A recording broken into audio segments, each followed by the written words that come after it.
My grandmother told me to dump my boyfriend because commitment at my age is like leaving a party at 8 p.m. My grandma always said that getting serious in your 20s is like leaving the best party of the year at 8 p.m., just when the music is getting good and the drinks are finally cold. I thought she was just being a cynical 3-time divorcee who'd had too much gin. Until I found the emergency exit plan she'd been hiding in her knitting basket for 40 years. It wasn't just a piece of paper. It was a map to a life I didn't know I was allowed to have. But to follow it, I'd have to break the heart of the perfect man, alienate my entire family, and jump into the dark without a parachute. So, do you stay for the safe, lukewarm cake? Or do you leave before the lights come up? Well, I chose to leave, and you won't believe what was waiting for me in the parking lot. People always tell you to listen to your elders because they have wisdom. They say, "Oh, listen to your Aunt Susan, she knows about mortgages," or "Talk to your grandpa, he knows how to fix a leaky faucet." But when my grandma Jo told me that being in a committed relationship at 22 was like leaving a party at 8 p.m., I honestly thought she'd finally spent too much time sniffing the floral glue in her craft room. I mean, look at my life at that moment. I was the success story of my friend group. While my roommates were crying over guys who wouldn't text them back, I had Liam. Liam was, well, he was the human equivalent of a golden retriever in a cashmere sweater. He was kind.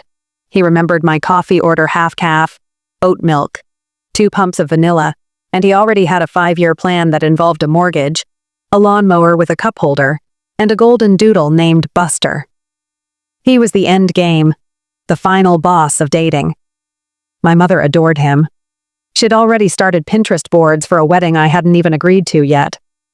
But every single time I sat on his plush grandeur, sectional couch, watching him scroll through Zillow for starter homes in the suburbs, I felt this weird, itchy feeling under my skin. It was like I was wearing a thick wool coat in the middle of a July heat wave in Georgia. I was comfortable, but I was sweating. I was safe, but I was bored out of my mind. Liam would point at a house with a white picket fence and say, "Look at the square footage on this one, Clara. We could turn the basement into a home gym." And I would just nod, feeling like the walls were closing in before they were even built. One Sunday, the air was thick with the smell of humidity and honeysuckle. We were at Grandma Jo's house for her legendary family potluck. Now you have to understand Jo. She's a force of nature. She wears oversized turquoise jewelry that clanks when she walks, drinks her tonic from a vintage teacup so the neighbors don't gossip, and has been married 3 times. She calls her ex-husbands the mistake, the lesson, and the tax break. I was in the kitchen, helping her dry the good china, while Liam was in the living room. I could hear him through the archway, talking to my Uncle Bob about, I don't know, interest rates, Roth IRAs, something that sounded like a slow, agonizing death to my ears. Jo looked at me, really looked at me, narrowed her eyes, and leaned in close. She smelled like peppermint, expensive gin, and Chanel No. 5. "Honey," she whispered, her voice like gravel and velvet. "You look like a bird that's forgotten it has wings. Or worse, a bird that's trying to convince itself it likes the cage because the water bowl is full." I laughed it off, trying to be the good granddaughter. "Jo, stop. I'm happy. Liam is great. He's stable. Has the dream." She snorted, a loud, unladylike sound that echoed off the tile. "Stable is for horses, Clara. You're 22 years old. Being this committed, this early, it's like leaving the party at 8 p.m. Sure, you avoid the hangover. You get a full night's sleep, and you wake up feeling sensible. But you miss the music, you miss the dancing, you miss that electric moment where the night turns into a story you'll tell for the next 40 years. You're trading your fire for a slow-burning candle, and frankly, it's depressing to watch." I told her she was being dramatic. I told her I loved him. I walked back into the living room and let Liam kiss my cheek, but his lips felt like lead. That night, I couldn't sleep. I kept thinking about that 8 p.m. metaphor. I looked at Liam, sleeping peacefully beside me, snoring just a little bit. And I felt like I was suffocating under a mountain of beige, high thread count blankets. A week later, the curiosity finally ate me alive. I went back to Joe's under the guise of helping her clear out her attic. We were digging through boxes of old sewing patterns and faded photographs when I found it. It was a small, battered wooden box hidden deep inside an old knitting basket, buried under tangled skeins of yarn. Inside wasn't yarn. It was a stack of postcards. Hundreds of them. Postcards from Paris, Rome, Tokyo, New Orleans, places I'd only ever seen on a screen. They were all addressed to her, but they weren't from the mistake or the lesson. They were all from a man who signed every single one with a simple, elegant S. To my favorite escape artist, one read, dated 40 years ago. The party is just starting in Montmartre. The wine is cheap and the conversation is expensive. Wish you were here to see the sunrise over the Sacré-Cœur.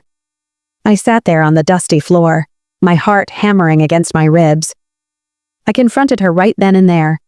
I held up the postcard and asked, "Who is S. Joe, and why aren't you with him?"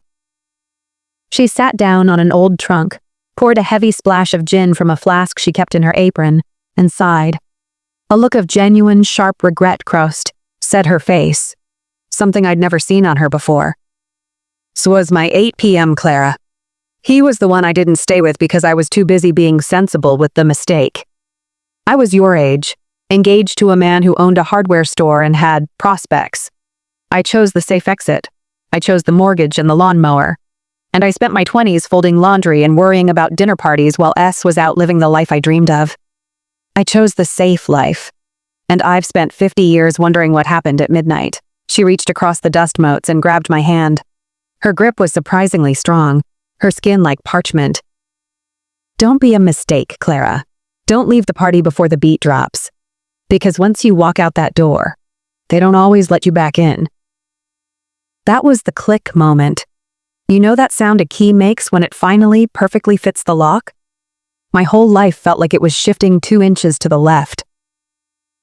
I went home that night, and for the first time, I truly looked at Liam.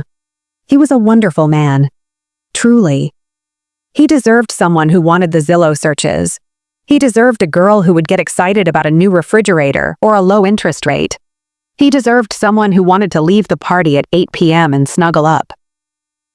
But as I watched him organize his sock drawer by color, I realized that wasn't me. I was the girl who wanted to see the sun come up over a city I couldn't pronounce. I was the girl who wanted to be lost, so I could find out who I actually was. The breakup. Oh, it was brutal. There were no fireworks, no screaming matches about cheating or lies. Just a lot of quiet, devastating crying in a kitchen that smelled like the expensive sea salt and sage candles we'd bought together at the mall. He didn't understand. How could he? To him, the party was us, our little bubble. "I'm leaving at 8 p.m., Liam," I told him, my voice shaking so hard I could barely get the words out. "And I need to know what happens at 10 and 12 and 4 in the morning. If I stay, I'm going to end up hating you for things that aren't even your fault." He looked at me like I had grown a second head. "But we have a plan, Clara. We have a life." "No," I whispered. "You have a plan. I just have a ticket." I packed my entire life into 3 suitcases and a backpack. My parents were horrified. My mother literally told me I was throwing away a winning lottery ticket for a homeless person's dream. My friends told me I was having a quarter-life crisis. But Grandma Jo? She didn't say a word. She just handed me a vintage leather passport holder and a crumpled slip of paper with a phone number on it. "That's a friend in Barcelona," she said, with a wicked little wink. "His name is Mateo. Tell him you're my granddaughter. He'll show you where the real party is. And Clara, don't you dare come home until you've seen at least one sunrise you're ashamed of. Fast forward 6 months." I am currently sitting in a tiny, cramped apartment in the Gothic quarter of Barcelona. There is laundry hanging from the balcony, the walls are paper thin, and the street below is so loud with scooters and shouting that I can barely hear my own thoughts. I am working as a freelance English tutor for 20 euros an hour, and some days, honestly, I eat nothing but crusty bread and cheap manchego cheese, and I have never, ever been happier. The other night, I was standing on a rooftop with a group of people from 5 different countries. We didn't speak the same first language, but we were sharing stories, laughing until our ribs ached, and watching the moon hang low and heavy over the Mediterranean. The music was loud. The air was warm and smelled of salt and grilled octopus, and I looked at my watch. It was exactly midnight. I felt this rush of pure, unadulterated electricity go through my veins. I wasn't at home, worrying about a mortgage I didn't want. I wasn't trapped in a stable life that felt like a slow-motion car crash. I was in the middle of the dance floor. I was the music. I took a photo of the view, the cathedral spires glowing in the dark, and sent it to Grandma Jo. A few minutes later, my phone buzzed in my pocket. "The music sounds better at midnight, doesn't it? Love, Joe." I realized then that the party isn't about being wild or irresponsible. It isn't about being a mess. It's about not settling for fine when extraordinary is still on the table. It's about realizing that commitment is a beautiful, sacred thing, but only when you've found the person you want to stay until the very end with. Not just the person who makes it easy to leave early because you're scared of the dark. I ran into Liam's sister a few weeks ago while I was back in the States for a weekend wedding. She told me Liam had moved on. He'd met a girl named Sarah who loved Zillow as much as he did. They were engaged. They bought the house with the basement gym. They were happy. And for the first time in my life, I wasn't jealous. I wasn't sad. I didn't feel a pang of what if. I felt a wave of pure, genuine relief. He found his 8 p.m. partner. He found his quiet night in. And I'm still out here, looking for the next song. So, if you're listening to this, and you're feeling that itch under your skin, if you're in your 20s and you feel like you're playing a role in a play you didn't even audition for, listen to my Grandma Jo. The world is huge. The night is so young. Don't let a safe choice turn into a 50-year what if. Check your watch. If it's only 8 p.m., you've got so much left to see. You've got people to meet who will change the way you think about the world. You've got mistakes to make that will become your favorite stories. Believe me, the best songs always play after the sensible people have gone to bed.